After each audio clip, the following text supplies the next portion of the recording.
സുപ്രഭാതത്തിൽ പറന്നിറങ്ങുകയായിരുന്നില്ല മനുഷ്യൻ ചെയ്തത്. വർഷങ്ങൾ നീണ്ട പരിശ്രമങ്ങൾക്കും പരാജയങ്ങൾക്കും ഒടുവിൽ അത് സാധിച്ചെടുത്തു. ബഹിരാകാശ ലോകത്തിൽ അമേരിക്ക പിടിമുറുക്കിയ ശേഷമാണ് അത് സാധിച്ചത്. 1969 ജൂലൈ 16 അപ്പോളോ 11 പറന്നുയർന്നു. ജൂലൈ 21 അന്താരാഷ്ട്ര സമയം 2:56 നീൽ ആംസ്ട്രോങ് ആദ്യമായി ചന്ദ്രനിൽ കാലുകുത്തി. മനുഷ്യന് ഇതൊരു ചെറിയ കാൽവെപ്പ്, മാനവരാശിക്ക് ഇതൊരു വലിയ കുതിച്ചുചാട്ടം. എന്നാൽ നീൽ ആംസ്ട്രോങ്ങിന്റെ വാക്കുകൾ അക്ഷരാർത്ഥത്തിൽ ശരിയായി. പിന്നീട് പല രാജ്യങ്ങളും ചന്ദ്രനിലേക്ക് വാഹനങ്ങൾ വിക്ഷേപിക്കുകയും വിജയിക്കുകയും ചെയ്തിട്ടുണ്ട്. 2008 ISRO ഏറ്റെടുത്ത ദൗത്യമാണ് ചന്ദ്രയാൻ 1. എല്ലാ പ്രധാന ദൗത്യ ലക്ഷ്യങ്ങളും വിജയകരമായി പൂർത്തിയായതിനു ശേഷം 2009 ദൗത്യം അവസാനിപ്പിച്ചു.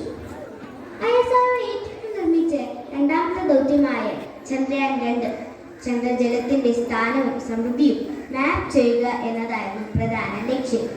ചന്ദ്രനിലെ പാറയും മണ്ണും ഭൂമിയിലെത്തിച്ച് ഗവേഷണം നടത്താനായി ISRO വിചാരിച്ച ദൗത്യമായിരുന്നു ചന്ദ്രയാൻ 3.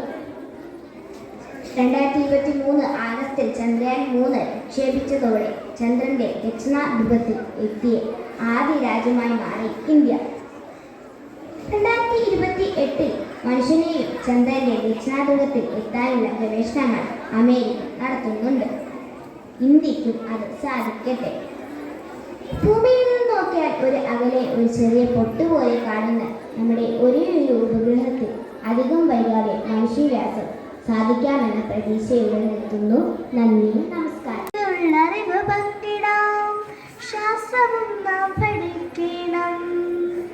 ആകാശലോകത്തെ പഠനം നടത്തി നാം ആശ്ചര്യം പങ്കുവെക്കണം. ഭൗമാതലങ്ങളിലുള്ള അറിവ് പങ്കിടാം. ശാസ്ത്രവും നാം പഠിക്കണം. 3 സഞ്ചാരികൾ ചന്ദ്രനിലെത്തിയ ദിനമാണിതെന്നറിയണം. പണ്ടെങ്ങുമില്ലാത്ത ചരിതം രചിച്ചവർ എന്നുമേ ഓർമ്മയിൽ വേണം. 3 സഞ്ചാരികൾ ചന്ദ്രനിലെത്തിയ ദിനമാണിതെന്നറിയണം. പണ്ടെങ്ങുമില്ലാത്ത ചരിതം രചിച്ച